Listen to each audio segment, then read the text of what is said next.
Hi, and welcome to Your Customer, Your Success. Today, we are diving into a fascinating aspect of customer experience, the donor experience, or as it's known in the UK, the supporter experience. To guide us through this interesting topic, we are thrilled to welcome Natasha Evans, a supporter experience lead from About Loyalty. Natasha has led a very dedicated and impressive career in the space, from being an experienced lead at Diabetes UK to serving as a fundraising manager at Marie Curie UK. She's worn many hats in CX, shaping unforgettable experiences from her earliest days, even as a hospitality rep. And most importantly, she was a star member of the CX World Games 2024 winning team, the CX Navigators. We're super excited to hear her journey and learn all about the strategies that have driven her success. Natasha, welcome to the show. Thank you, Gary. It's so wonderful to be with you today. Yeah, so this is great. So we had a great experience in the CX world, as we might hit that by the end of the discussion. Mhm. But just tell us about your journey from the beginning, your role as a shop assistant to where you are now, and what really what sparked your passion for CX. Do you know what? When I first started as a retail assistant, I was working in a pharmacy on a Saturday for like 5 hours. And what I really enjoyed the most was seeing all those people come into the shop and just welcoming them in with a smile and then receiving the smiles back. And that satisfaction that I got just from getting a smile back from people really sparked like that first passion for essentially wanting to give people like really great experiences. Stayed in retail for a bit, like during school, Saturdays, after work, and once I finished sixth form, which is sort of college, I was like, right, I really want to do something else, but it has to be with customers. It has to be, still getting those relationships in with people. So I went to work as a holiday representative overseas, which was, I feel like I peaked too soon in my career. It was awesome. I still have dreams about going back and being a holiday rep. This is how sad it is, and it's like 15 years on. But do you know what I learned there was so valuable because there's so many different people coming on holiday and they all want different things. They're all from different walks of life. And I always saw myself as a chameleon having to kind of change and adapt who I was or how I approached things to give them that best experience and to essentially make them smile, make them happy. And by seeing people happy, that made me happy, made me want to do it Mm. more. Um, but also, it was my first introduction really into measuring CX. We had a survey that we would give people at the end of their holidays. And I even remember at the very beginning this really cheesy spiel like, give us 5 stars. And if you don't think you can give me 5 stars, then come and speak to me and I can make sure you have a great experience. Like, it was so cheesy. Um, but, And you were working the survey already, right? yeah, absolutely. Like, come speak to me. Uh, But what it really helped me see was, like people do want to feedback, and actually, when it isn't that great, you can do something to improve it. So, I mean, it was 2007. How do we say that? 2007, yeah, and that I was a holiday rep, and I remember getting a 37% satisfaction score, and I was mortified. Like, this is not me. What yeah, happened? So starting to use that data and that insight to be okay, well, what am I going to do next week to improve that? And then getting your satisfaction results again and being like, phew, they're back up to the 80s. I'm okay now. But just getting that, getting that reward, reaping the rewards, and yeah, that satisfaction was just brilliant. yeah. So yeah, ever since It then, coming back, I knew it was all going to be about customers. and yeah, and it's such a great approach and an introduction into the industry and basically the strategy. And what fascinated me about your background is because I joined the CX World Games for the first time, and my contribution to our team was to sit there and watch you guys go, and it was amazing. But we were helping charities. These, anybody's not familiar with the CX World Games, you actually get real challenges for real charities, and I never really thought it that way because my background's financial services, large, investors and things like that. And a lot of the CX world is talking about brands and for profit. And to think of it in that lens of charity was just, fascinating to me. So let's move to that a little bit. What Mhm. what do you feel makes customer experience in the charity sector unique compared to the rest of us out Yeah, there in the for do you profit? know, it's interesting because I actually haven't been on the other side of the fence, so your side. But what I think is really interesting about the charity sector in particular is that these people, these donors, these supporters, they're not buying anything. They're not, Right. if I go to a shop and I will give £5 and I will get something back in return, probably something very tangible. But for supporters with charities, they're giving their money, they're giving their time, they're giving their voice. And they're not really getting anything tangible back, and nor do they want to either. Hmm. Because if I give £5 to a charity, I don't want them to give me something worth £5 back. I want them to put that into the good causes. So I think what's unique about the charity sector and supporter experience is that what we give back has to make them feel great. It Right. has to make them build trust in your organisation, build commitment to the cause and satisfaction. And I think also what makes us unique is that we're operating on quite limited funds and budgets compared to other industries. Sure. So I don't know how many years behind we might be to other industries, but I'm sure we are. I think part of the challenge is, it's all about retention for most of us. Yeah. And the loyalty you're looking for. Just because someone gives to your charity this week doesn't mean they're going to give to them next month or next year. Mhm. So there's no barrier to exit. Let's just call it. So how do you build that loyalty, and how do you measure success? Yeah, that's a really good question. And so when I first started in the CX role in a charity, you kind of know, right? You know that you need to give people great experiences, and you know that those great experiences lead to loyalty and repeat giving. It's really quite difficult to put Mhm. your finger on it, like, um, but actually, what really helped is understanding what loyalty means for supporters when they give. So, for example, actually about loyalty, who I work with now, they've done research and they've surveyed over 500,000 people to find out how they think and feel about charities. What they found was that there are three key drivers of loyalty, which is commitment, satisfaction, and trust. When you start to understand the drivers of loyalty and you start to really understand your supporters and what motivates them and drives them to keep on coming back, you can then use that to do more of it, do better of it. Um, Mhm.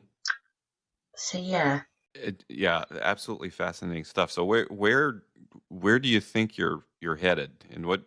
There's a lot changing in the CX world right now, right? And so where do you see your space evolving, especially with technology and your limited resources? How do you see um, people in your role keeping pace with the changes? do you know what? I think that we are at the charity sector in the UK are at a real turning point in terms of the use of technology. So Hmm. I get to work with lots of different charities now in this role at About Loyalty, and so many people are saying we are migrating to a new database, we are moving new database, changing. And what I haven't necessarily seen yet is people saying we've moved and this is what it's meant and this is the improvements that we've seen. But I do think in the next 5 years that the charities will be reaping the benefits to moving to new technologies. Also, I've been playing with the idea of AI, so I don't know what it's like in other sectors, but I do really think that there is an opportunity to use AI to support organisations to do things better and more efficiently. I would love to have this conversation with you in another 5 years, and so we can reflect Yeah. back and say, well, what happened last 5 years? What? How are we using AI? But even from, writing a compelling thank you letter, Hmm. how could AI help us with that? Or how might it help us understand our audiences better through better use of data, Yeah. um, and then being able to use that data to better communicate with our donors and supporters? I think it's really exciting. Um, Yeah, it's a challenge. It's a challenge for everybody. I think it's got to be more of a challenge for yourselves to pull in that data and even that unstructured data, right? Because I guess you think of the unstructured data out there in reviews and things like that, and you think more of a brand or a company. You do get some of that in your industry, but I think that's where the trust comes in, right? Um, your reputation and the trust that builds that loyalty. yeah, absolutely. Yep. So um, let's talk about the buy-in a little bit because on the CX World Games we had some Yeah. interesting challenges, and one of them was the RSPCA, and they, and correct me if I'm misstating this, had just started a CX team, and they were attempting to get some buy-in. Right? They had basically a team of two, and you were essential in that challenge to helping us craft a plan and a program and a communication for buy-in of a CX program. I think some folks are really struggling with that. So let's get Natasha's words of wisdom. Let's think back to that challenge and how we approach that for creating buy-in in an organization for a CX program. Mm. Do you know what's interesting, actually, Gary? Before I dive in to answer that question, why do you? I can ask you a question. Okay. Why do you think it's hard for people to grasp that buy-in challenge? I think it depends on the organization. I think with this particular case, a lot of folks were kind of set in their ways, right, and did not see the value proposition and the value add that the CX program could bring to the table, and they kind of get stuck in their own worlds. And I think we like to use the word silos in this world. I think we use it a little too much, but that's for another day. And they don't see the proverbial forest for the trees sometimes. So, I mean, buy-in is such an important thing for charities, especially when. Let me start in terms of that sort of setting the scene. So, within charities, only in the last 5 years, I think, really, have we begun to see more CX teams emerging. Quite Hmm. often, what would happen is that you would have a range of different teams. They all are responsible for supporter experience, customer experience, but there's no sort of defined objective. It might be woven into plans, but traditionally, it's all about, could traditionally all be about bringing in money and seeing, expenditure, income, and supporter experience would be this nice thing that we could do. And actually, only in the last 5 years have we started to see that shift where we have that person or team who are dedicated to driving supporter experience within an organisation. And even getting people to understand that shift is a challenge. So the reason why I was so sort of brought into the challenge for the CX World Games was because I'd been through a similar journey at Diabetes UK. Hmm. 5 years ago, there was no CX team. We created a new team. It was only meant to be for 12 months. And then it went to 18 months, and then it became permanent because they started to see, actually, no, we need this all the time. I would think how could you think you need it for just 12 months? We'll figure it all out in 12 months and be done with it. Yeah, But right? Like, let's fix everything in 12 months, and then we'll stop, and then we'll just pass it back to everybody else, and then they drive it. good gosh. And what we, and so that was a really interesting journey because we started that CX team from scratch. So we had to start pulling together everything, measures. How do we talk about CX within the organization? How do we find the people that believe in supporter experience? How do we convert those people who don't? And the challenge that the RSPCA had was very similar. So in terms of actually getting buy-in, do you know what Hmm. my secret recipe, I guess, is for that? Is Please tell us. actually, yeah, it's the enthusiasm and the passion for supporter experience and customer experience, Mhm, and literally like sprinkling that across the organization mhm. and then backing it up with evidence and facts and science. So when I first started, again, 5 years ago, I'd be saying to colleagues, we need to do this. This is really important. And they'd be like, yeah, Tash, okay. And then I'd be like, but no, hang on a minute. It really is important because look, our supporters are saying that they don't feel like we're thanking them enough. And that's really important. And here Yeah. is the evidence, here is the research and the science behind it. And there is a piece of research which is conducted by About Loyalty, and they measure loyalty. And what they found was that just a 1 point increase in loyalty on average leads to a 20% increase in income. Wow.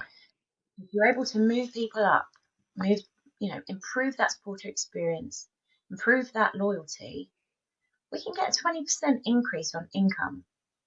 And you can't hide away from that. Like, of course, then, yes, even people who are not bought in, you're like, well, I can't shy away from that because it's so important for us to bring in income so that we can deliver the outcomes that we promise to our beneficiaries. And I think that was like the creme de la creme when going around and talking and trying to get buy-in across the organisation is putting those facts and insight for people. Yeah. So right. So enthusiasm and facts and Yeah, a discipline around it. Yeah. yeah, No, yeah. wonderful. I mean, there's Awesome. so much more that we did. Getting champions across the organisation, pulling together activities that people can come together. Uh, but I'll keep that in my back pocket for another answer, And for another question. speaking of questions, let's move to some more getting to know you questions, some more personal questions. I'm going to do a series of questions, some repeat questions from my guests, and we're going to move along to that section now. And the first question I Mhm. want to ask you is, what is one book that has significantly influenced your personal or professional life? I brought it along with me. You did. Ta-da-da! Weird. So it's The Power of Moments by Chip Heath and Dan Heath. So if you haven't read it, check it out. I'm going to share a little secret. Yeah. I haven't actually read it. So, but Yeah. what I have done is dip in and out of it. So I haven't read it cover to cover. I've dipped in and out of it. Actually, what I did do was I listened to some YouTube videos and podcasts that talk about this book. Yeah. And it was fascinating. I love listening to things as opposed to reading things because I've got two children and it takes me about a year to read a book. Reading. Yeah. That's only a year. Maybe the first chapter takes a year. But well, that's what I do. I start a book and it sits there. Oh, this is great. I'm going to read this book, and I get through 2, 3 chapters, and it sits there, and then it's yeah. I hear you loud and clear. So what is it about this book? What are the principles that have inspired you? So there's two key things that I've taken from this book. And the first thing is the Power of Moments framework. Hmm. And I loved it so much that delivering wow moments was one of our key principles at Diabetes UK. And what I love about it is because when we start to think about wow moments, it's like wow moments, this could be something massive and huge, and it's Right. got to be a huge wow. We can't do that at charities because that would be wasteful of our money, Right. right? And Right. therefore, like, well, I'm not going to give to you because you're just spending all our money on the wrong things. So it really helped us to see what could we do to deliver really impactful and memorable moments. And so the four key power of moments is moments of elevation. How can you elevate that experience? Mm-hmm. Moments of insight. So again, bringing in the insightful facts. Moments of pride, making people feel proud in what they do. Sure. And then also moments of connections, bringing people together and making them feel like they're a community and part of something. And that really helped us, come up with lots of ideas on how we can provide wow moments for our supporters. Mm-hmm. Also allow us to help review some of our work as well. So, even listening back to calls that had been taken by our call centre staff and going, well, where did we do a wow moment? If we didn't, how might we? If we did, brilliant. Let's celebrate that and let's do that more. Like, was it a moment of elevation or was it a moment of pride? Was it all four? It was just fascinating to be able to capture wow moments and really start to think about tangible things that you can do to deliver them. So, and I love wow Awesome. moment. I think everyone should get a wow moment. A So wow yeah. moment. I try, right? But The so other that's a one in the great one. book, there's another one in the book, Yeah, and go ahead. it's a peak end rule. So they talk about the peak end Oh, the rule. peak end rule. Yep. Yep. Yes, yeah. Go ahead. So yeah, do search for peak end rule if you haven't heard it before. But that was a really useful way to say, okay, well, we don't want to be doing wow moments at every single moment because then it's not a wow moment anymore. Correct. So where do we focus on building that wow into those moments, into those journeys, finding the Y- peaks, finding the wins, and then focusing on those. Okay. So let's talk about an experience or failure early in your career that taught you a valuable lesson. Mm. I think the most valuable lesson is that, and it's something that someone said to me early on, and it was around trying to do it all myself, Yeah. trying to drive supporter experience, shift culture by myself. And what the person said to me was, he said, Tash, supporter experience and driving supporter experience is like turning a massive ship. Mm. You've got loads of people in that engine room, you have got a captain, but you also have lots of other people there, and you all have to work together, and it will take time to turn this massive ship, but it will, but you can't do it alone. And that was really valuable because I am one to go, I'm going to do it, and I'm going to do it all, and I'm going to do it now. Y- So and you can do now. Yeah. Right. yeah. So actually, I really took that piece of advice, and it worked wonders because we ended up building a community of customer champions across the organisation who believed in supporter experience or who are a key stakeholder in supporter experience. And I really used that group to share ideas, to learn, but to also put the onus back on them to say, okay, well, how can you deliver supporter experience within your teams? Let's do it together. And that helped me drive it forward, get into like those grassroots levels. But also, what it meant was that when I was going back to talk about our plans and our strategic priorities, and this is what we're going to do to drive it forward to senior leadership team and key stakeholders, it was like, this is coming from me. It's coming from our research. It's coming from the insight. But you know what? It's also coming from this group of people. And we all agree that these are the things that are important. And yeah, it worked. Yeah. That's definitely an interesting one. I think the moral there is you're taking on a little too much. Take it one step at a time. Mhm. Um, let's go to one habit or routine you've cultivated that contributes to your personal or professional success. Yeah. Do you know this is such a simple one as well Yeah, because it's nothing fancy, it's but fine. it's come from a couple of people that helped me to be like, no, this habit is a good one. So the two people that I'm going to share with you um, is a past director that I worked with and also my dad. So the Hmm. habit is when building relationships with people is asking them about themselves and then Oh, good one. remembering them and then using that to continue to build the relationships. Yep. And so um, my dad, I heard from one of his colleagues, and he said, "Oh, Rashid, he used to always, ask about my family, and it was always, before every kind of meeting, before we got into the nitty gritty, he would always ask me how my family were, and that was really lovely." I'm like, "Oh, that's quite nice."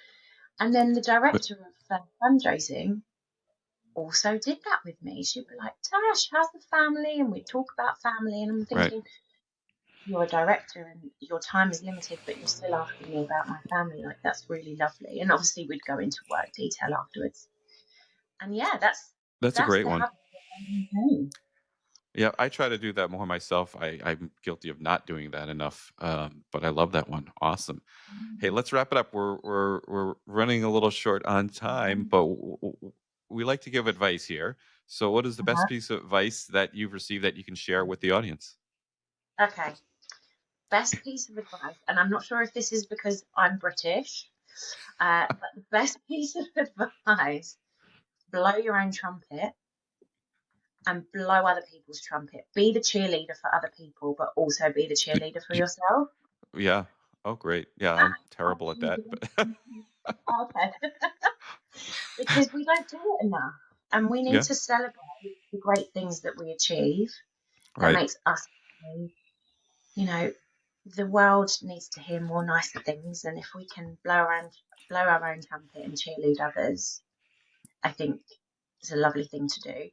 Actually, It, somebody said to me today, which I was like, yes, was you can be standing behind someone and cheering them on.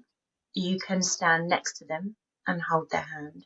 Or if you need to, you can stand in front of them and lead the way.